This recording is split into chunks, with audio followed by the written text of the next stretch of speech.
So I can go into an introduction of our first speaker, who's going to be Dr. Scott Perry. He is the medical director of neurology and the Genetic Epilepsy Clinic, as well as co-director of the Jane and John Justin Neuroscience Center at Cook Children's Medical Center in Fort Worth, Texas.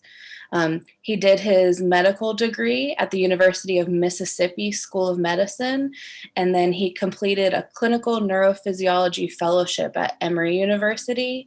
He did his child neurology training at Emory University and completed that fellowship at Miami Children's Hospital. In 2009, he joined Cook's Children's, and his clinical and research interests include the use of epilepsy surgery for the treatment of intractable childhood epilepsy and the treatment of genetic epilepsy syndromes. I think we are all excited to hear from Dr. Scott Perry, and so I'm going to turn it over to him to tell you more today about what Dravet syndrome is. Thank you very much, and good morning, everybody from sunny, beautiful Texas.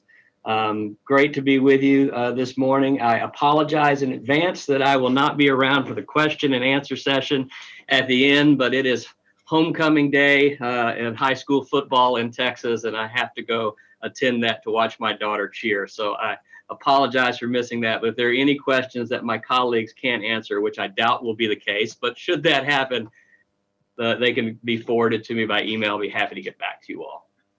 So I'm happy to give you the introduction to Dravet syndrome. Much of this is not going to be new to those of you who are experienced with the condition for many years, but for those of you that are new to the diagnosis, I'll kind of present an overview of the syndrome. These are my disclosures for you to be aware of. And as far as the objectives today, I'm going to just start by talking about the concept of a developmental and epileptic encephalopathy. And of course, we use Dravet syndrome as the primary example of these conditions. Then I'll talk about a phenotypic overview of seizures and the associated comorbidities of Dravet syndrome. And I'll briefly discuss the diagnostic evaluation of Dravet. I'm not going to spend a lot of time on the diagnosis and the genetic background, nor the treatments, because you've got other talks on that this morning. So how do we classify epilepsy? When we see a person with seizures and are trying to make the diagnosis of epilepsy, we always begin first and foremost by trying to decide, first of all, is the event in question a seizure or isn't it a seizure? And then if it is a seizure, what type of seizure is it? A focal seizure, a generalized seizure, or one that we are unclear of at the time? Of course, if there are multiple seizures and thus a diagnosis of epilepsy, we then classify into epilepsy types, again, of either focal type, generalized type, combined type, or still unknown. And if we're fortunate enough to have a very good story that meets certain criteria, we arrive at an epilepsy syndrome like Dravet syndrome. And then we want to understand the etiology. And the etiologies can be many. Of course, here we're dealing with a genetic etiology for this syndrome. So we call these developmental epileptic encephalopathies. So what is an epileptic encephalopathy? Well, the definition from the International League Against Epilepsy is a condition in which the epileptic activity, so the abnormalities that we see on the EEG, contribute in some way to the severe cognitive and behavioral impairments above and beyond what would be expected from the underlying pathology alone. And these can worsen over time. They can get better over time as well. And these impairments may appear in a spectrum of presentation. And then we usually divide the epileptic encephalopathies into three categories. The first being the developmental encephalopathies, which are ones in which there are delays without frequent abnormalities on the EEG, and these are not associated with regression or further delays. And then an epileptic encephalopathy is one in which there are no pre-existing delays. The gene mutation itself is not thought to cause the delays, and only the EEG activity itself causes the problem. And finally, when we arrive at something like Dravet syndrome, we have a developmental and epileptic encephalopathy, where both the abnormalities from the EEG, the abnormal activity generated from the brain, in addition to the underlying gene etiology, play a role in the condition. Developmental epileptic encephalopathies can be from a variety of different reasons, but the key concept is that if we can improve the epileptiform activity, if we can improve, the EEG, the underlying abnormality being generated, we have the potential to improve not just seizures, but some of the other comorbid conditions. So let's talk about Dravet syndrome as really the primary example of what a developmental epileptic encephalopathy looks like. As you all know, Dravet syndrome is characterized primarily by the epilepsy and the seizures that occur in the syndrome, but that is far from the only thing we see in this condition. We have cognitive and behavioral abnormalities that are very common. No doubt many of you understand very clearly how difficult sleep can be in this condition. Over time, gait and orthopedic abnormalities can develop. Feeding and gastrointestinal abnormalities, social interaction abnormalities, problems with the autonomic nervous system, and finally, increased risk of sudden unexpected death in epilepsy. So when we go over the description, these syndromes often begin with observations and collections of patients that all seem to have somewhat similar pathways in their epilepsies until we understand that they actually represent a unique group. And from that unique group, we take it a step further to understand what is the reason for their condition. So Dravet syndrome was first described in 1978 and referred to as severe myoclonic epilepsy of infancy, and then renamed for Dr. Charlotte Dravet in 1989. The initial criteria for the condition was a child with a family history of epilepsy or febrile convulsions. The child was otherwise healthy and well before the onset of the seizures. Seizures would begin in the first year of life, typically as generalized type or unilateral clonic seizures, so episodes where one side of the body might be involved in rhythmic jerking. Generally, myoclonic type seizures would appear later on, or focal type seizures. While the EEG was initially regarded as normal, over time the EEG became abnormal with generalized spike wave discharges, photosensitivity, and focal abnormalities. Developmental delays would begin to arise in the second year of life. Other neurological signs such as ataxia would arise. Treatment resistance was very common, so medicines did not seem to be very effective at the treatment of the seizures, and some amount of intellectual disability and abnormal behaviors would arise in all children affected with the condition. Now, over time, the more people you diagnose with a condition, the more observations you have, you start to understand that the actual clinical characteristics may be a spectrum, or maybe they change.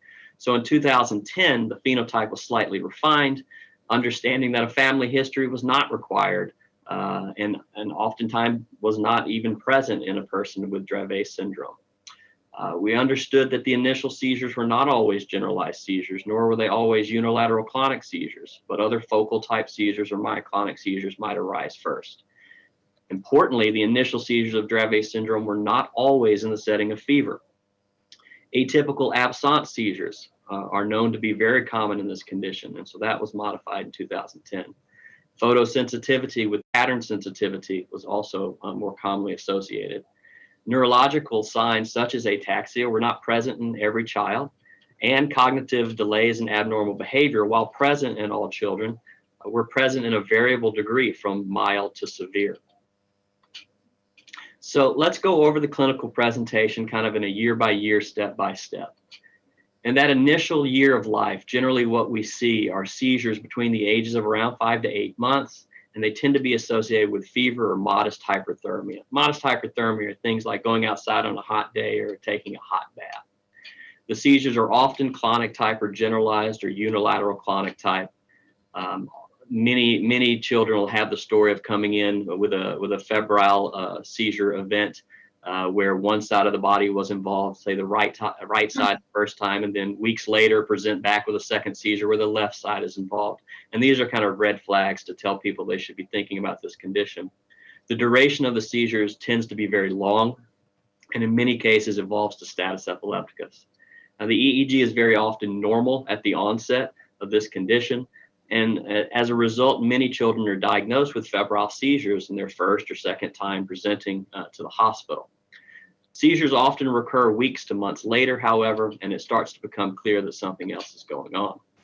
Other seizure types beyond alternating hemiclonic and generalized tonic-clonic arise. Myoclonic and absence and atypical absence tend to arise around 12 to 18 months in many kids. Focal onset seizures begin to appear, and tonic seizures themselves tend to be less frequently encountered. It's this time period between 1 and 4 years and 1 and 5 years where the seizures are the most frequent. This is tends to be the time that is most difficult in this condition, in not only gaining control of the seizures, but because you have a child who is otherwise developing very normally, and this is when you start to see the stagnation of development and maybe some developmental delays and declines. The EEG at this period begins to change with generalized spike wave, polyspike wave discharges appearing. And as I said, the delays in development start to become more obvious at this time. In some children, we may see regression, particularly after a prolonged bout of seizure or status epilepticus. We may see a loss of some of the milestones that the child was able to attain prior to that event. We begin to see more behavioral concerns in the period of 1 to 4 years. Most notably, inattention and hyperactivity begin to arise at this time. Beyond the age of 5 and up to adulthood, we certainly know a lot, but what we don't know a lot of is what it looks like in the adult. And the reason for that is because we don't have a lot of adults who are diagnosed with Dravet syndrome. It doesn't mean we don't have a lot of adults that have Dravet syndrome. We certainly do.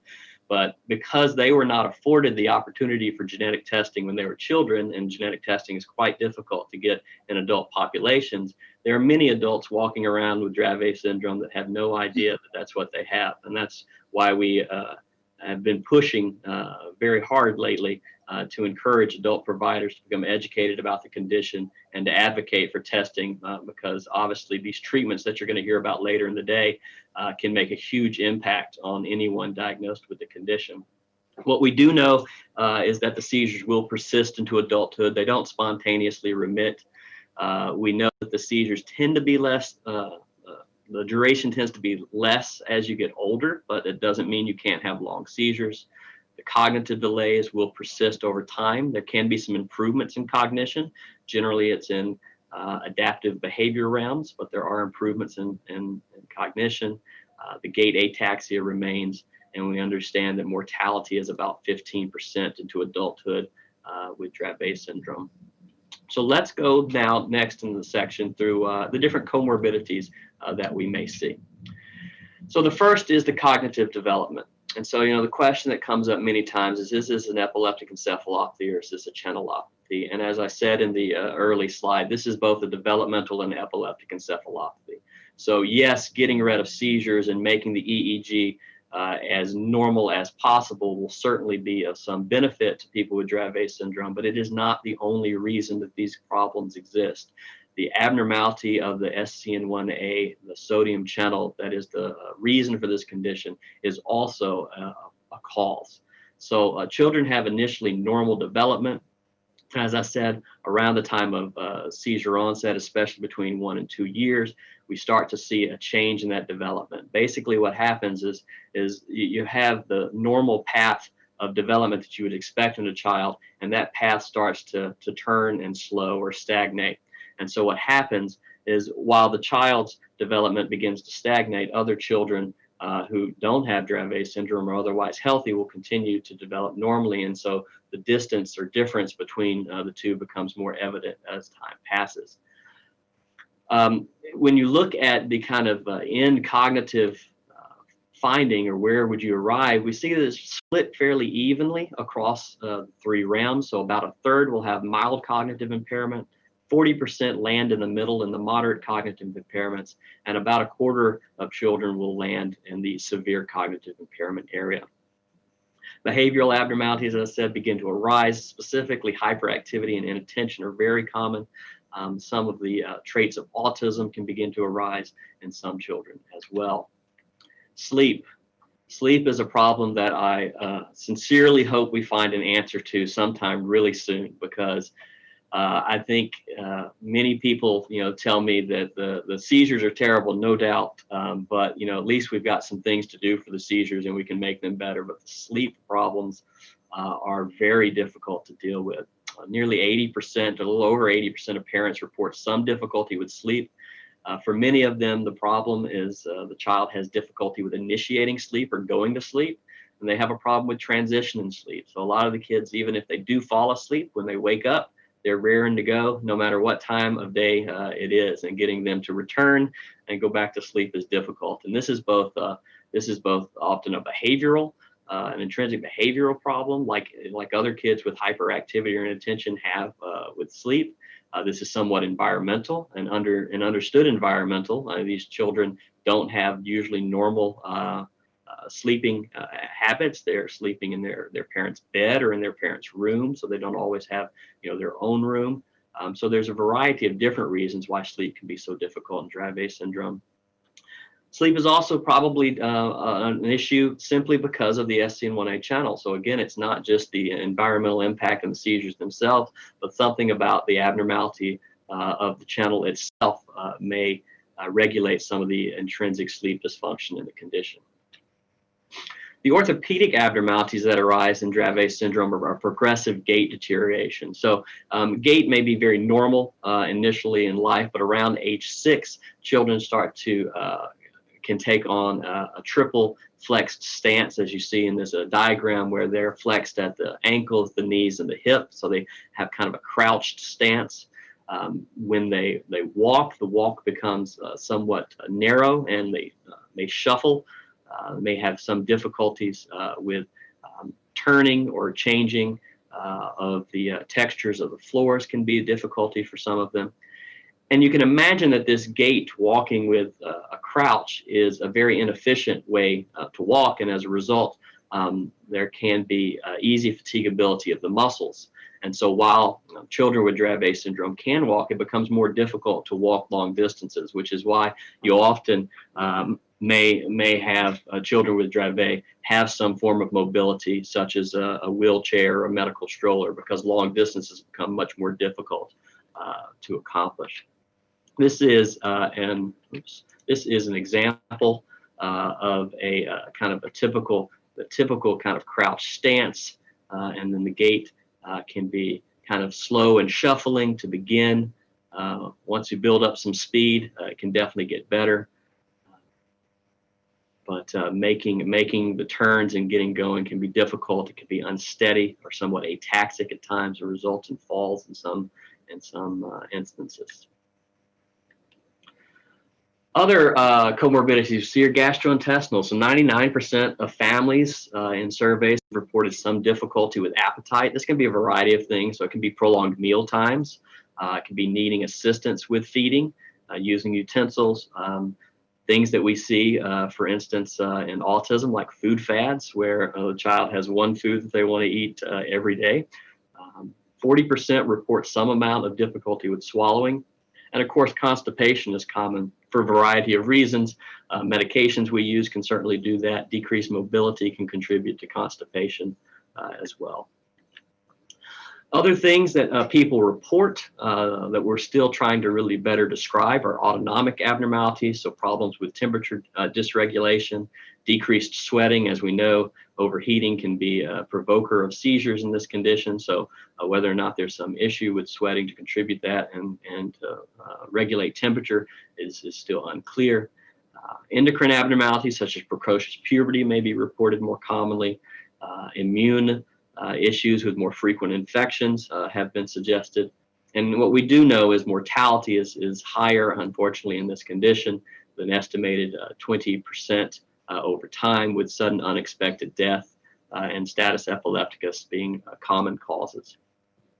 We can't talk about comorbidities of a condition like Dravet without remembering that the family is significantly affected by this condition too. It's not just the person that has Dravet syndrome.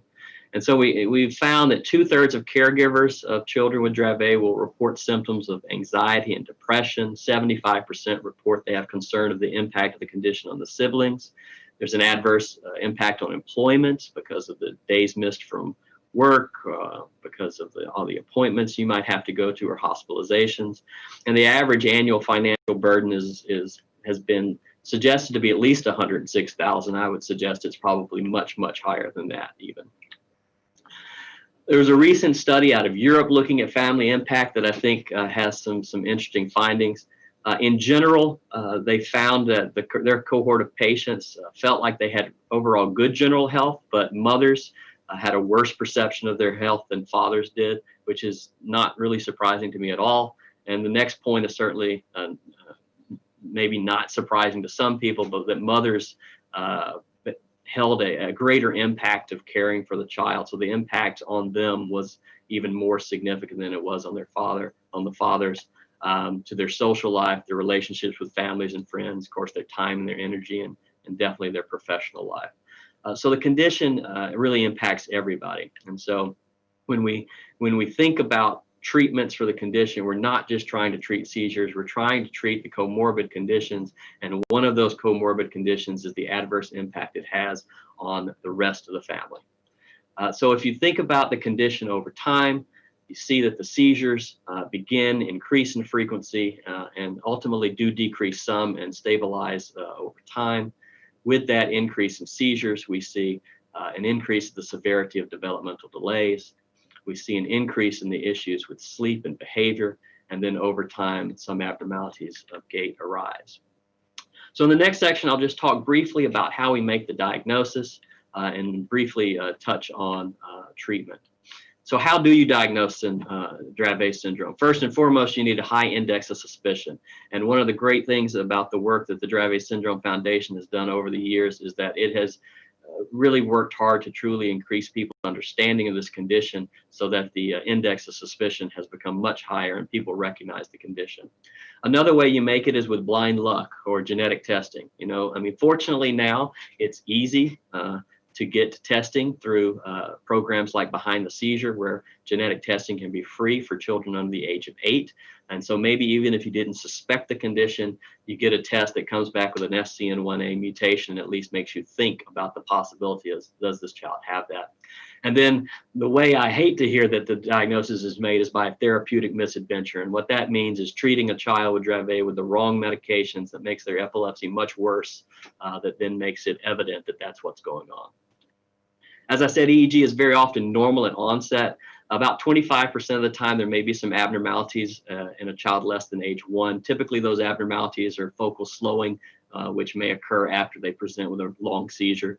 MRI is almost always normal. Any abnormalities reported in Dravet are rare, and when they are there, they're probably mostly non-specific changes that may be unrelated to the condition. Genetic testing beyond the clinical diagnosis is really the most important part. This is done with gene panels or whole exome sequencing, with the overwhelming majority of people with Dravet syndrome having a mutation in the SCN1A gene. Most of these mutations are not inherited from the parents, and most of them are abnormalities in the sequencing. So the code that basically tells how to make the protein is slightly changed. The SCN1A gene makes a sodium channel. This sodium channel is highly expressed in the inhibitory system of the nervous system. When you think about seizures, you basically have two systems to worry about. There's an excitatory system that makes increased electricity, and there's an inhibitory system that helps decrease electricity. And if you have an inhibitory system that doesn't work and can't inhibit electricity, you're going to have more. And if you have an excitatory system that doesn't work and makes too much electricity, you're also going to have more. So in this condition, the problem is that the inhibitory system doesn't work well enough, and as a result, we have this increased electricity and propensity for seizures. I think it's important for people to understand that SCN1A does not equal Dravet syndrome, and Dravet syndrome does not equal SCN1A. So yes, it is true. If you have the clinical phenotype of Dravet syndrome, the overwhelming majority of people will have an abnormality in the SCN1A gene, but they don't all have to have that. Other genes have been associated with phenotypes that appear as Dravet syndrome, and I've listed some of them there. Likewise, you can have an abnormality in the SCN1A channel and not present with Dravet syndrome. So things like genetic epilepsy with febrile seizures plus, myoclonic atonic epilepsy, or malignant migrating partial epilepsy of infancy have also been described with this gene. And finally, there are conditions that look very similar to Dravet syndrome, but but over time we understand are completely different conditions, such as PCDH19 epilepsy, which is a condition almost exclusively of females that results in clusters of seizures in the setting of febrile infections, and then over time developmental delays and other seizure types in the absence of fever. So how do you treat Dravet syndrome? Again, I'm not going to go into this in great detail. I'm going to go over the points that I think anybody newly diagnosed with Dravet syndrome needs to be aware of and needs to make sure they have from their physician. So our goal is to control the seizures as best we can. Now, in the past, I would have said, that's what I want to do, control it as best we can, and let's have as few as possible. Now we are making significant advancements, and I think we shall accept nothing less than seizure freedom. And that is what we should always aim for. Understanding it's not easy and will be a difficult road, but that's what we should continue to push for. You should avoid seizure aggravators, and I'll go over those in the next slide. And you need to have a treatment prepared and a plan prepared for status epilepticus. So avoiding aggravators means certain medications. So drugs that work on sodium channels have a high likelihood of aggravating the epilepsy of Dravet syndrome. And there's a lot of sodium channel drugs. So lamotrigine, carbamazepine, phenytoin, rufinamide, oxcarbazepine are all sodium channel drugs. You should avoid overheating and hyperthermia as best as possible. There's a variety of different ways to do that. And as I said, have a seizure rescue plan. I think every family should not only have a rescue therapy to have at home, like nasal midazolam or nasal diazepam or rectal diazepam, but you also need to have a clear plan for your medical service, your emergency medical services, and your emergency department. Many of you may live in places where your emergency room has never heard of Dravet syndrome, has never seen a child with Dravet syndrome, and they need to understand that when a child with this condition presents with seizures, treatment is urgent. It is not something that they can wait around for, and they need to know what could possibly happen so they're prepared. So I try to make sure all of my patients have with them a letter that clearly says that the child has Dravet syndrome, briefly describes what the syndrome is, and then explains to both EMS and the emergency department what steps I recommend be taken if that child presents with seizures. Other medications that are used to treat Dravet syndrome, fortunately, the list is really growing with FDA-approved drugs. So we have 3 drugs that I think will probably be discussed later that have been approved recently for the treatment of Dravet syndrome. And then we have a variety of older drugs that we have had long-term use in this condition as well. And the efficacy of these drugs continues to improve as we work towards complete seizure freedom for the condition. So as I get here to the conclusion, developmental epileptic encephalopathy such as Dravet syndrome characterized by epilepsy, but that is not the only piece of this condition. They are associated with multiple other comorbidities that we have to focus on and try to improve, as well as improve the seizures. For most patients, the SCN1A gene has an abnormality, which is the underlying etiology. And knowing that is certainly beneficial because now we can look at disease-modifying genetic therapies targeting that abnormality and hopefully be able to correct it. And therapy continues to evolve for Dravet, but has really just had leaps and bounds of improvement in just the last few years. And it's I think you're all going to hear about a lot of really, really exciting stuff today in this condition. And I'm very excited myself to be involved in this space because of all that's happening. So with that, I thank you all for taking time out this morning to come to the Day of Dravet, and I appreciate you inviting me to speak. Thank you very much.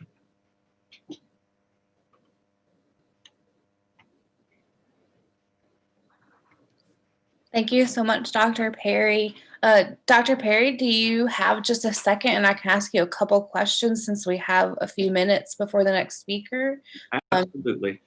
All right, great. The first question we got was just, do you believe in clinical diagnosis without the gene? And I think you answered that in your talk that, you know, there's a lot of variability in diagnosis. Yeah, absolutely. I mean, I think it's completely appropriate. It is a clinical diagnosis. It has a story, and you can make the diagnosis clinically. Having the gene, understand from that kind of early slide, one thing is to define the syndrome, but the second thing is to define the etiology. So having the syndrome is one thing. Now you need to understand the etiology. And SCN1A is the cause of the majority, but it's not the cause of everyone. So you can definitely make a clinical diagnosis and then look into it deeper to understand why. The next question that we had was sort of focusing on sleep, and it was more of a comment, but you might be able to offer some advice. They said their daughter is already on 2 sleep medications. They've tried everything and just still struggling. I think we hear this from a lot of members of the community. Yeah, that's why I said I'd really love to get this solved, because I feel like it's one of the problems that I hear about so much that I feel like I only have so much to offer, and honestly, none of what I have to offer is really that satisfying. It's a multifaceted problem, as I said. One is just an intrinsic difficulty with falling asleep, and is that because of inattention or hyperactivity? Is that because of just an intrinsic abnormality in sleep initiation? That's hard to know, and we can use medicines for that, and sometimes it helps. But then there's a really big component that is environmental, that is very difficult to fix. And especially difficult. It's difficult for 2 reasons. It's difficult for me because who am I to tell someone how they need to have their child sleep at home, especially when they have a child who has a severe epilepsy, to suggest they need to be in their own room away from you. And that's, come on. That's very difficult to do. And then even if we do that, making that behavioral change, a constant behavioral change, can be very difficult in these conditions. So that's definitely something that I've wanted to work on. We started our adult genetic epilepsy clinic last year because that was the main thing that I was most concerned about, was transitioning my patients to the adult world. And now I'm turning my focus to other things. So now it's the sleep. And so I have a couple of sleep doctors that have some interest in this, and I want to get them more involved to see if we can come up with a more standard approach that is effective. Great, thank you. We got a couple more questions about sleep, but I think I'm gonna just we only have you for a few more minutes. Sure. There's a couple questions, and I wonder what your thoughts are on this. A lot of questions about other comorbidities with Dravet syndrome, and specifically there's a lot of interest in neurometabolic comorbidities or mitochondrial dysfunction, folate metabolism, and trying to treat those in addition to the seizure. What are your thoughts on that? So I'll tell you that topic has obviously been a very, very hot topic amongst the Dravet discussion groups, Facebook, et cetera, because I've definitely heard a lot about it recently. And I think there have been several people who have had some investigations and some very positive experiences by addressing what seems to be mitochondrial function and some folate issues.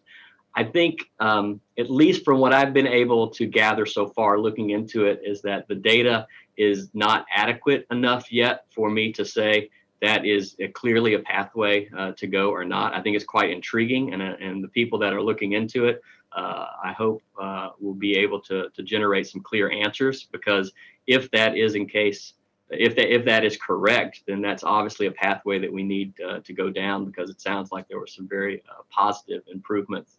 I think you have to be some of the tests that have been mentioned and some of those things, I think we have to be careful about, because they can have false positives for a variety of different reasons. And so I think we just need more numbers to really understand, is that actually what's going on or not.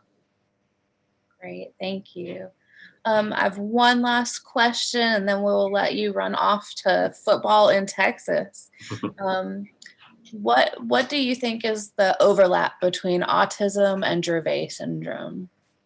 What is the overlap as far as what is the cause, or how often does it overlap? I mean, the overlap is that it's an epileptic encephalopathy. So we have, there's obviously an abnormality of the connections and the communications of the brain, similar to, as best we understand, what's going on in autism. So it's not surprising that we see some of the same developmental concerns that we see in autism. Is it in part related to the different areas of connection and how they're connected? Probably so. I think fully understanding that is still, unfortunately, far off as it seems to be for our understanding of autism. All right. Thank you so much, Dr. Perry, for being here You. today. We appreciate you so much and your support of this community. You bet. Thanks for inviting me.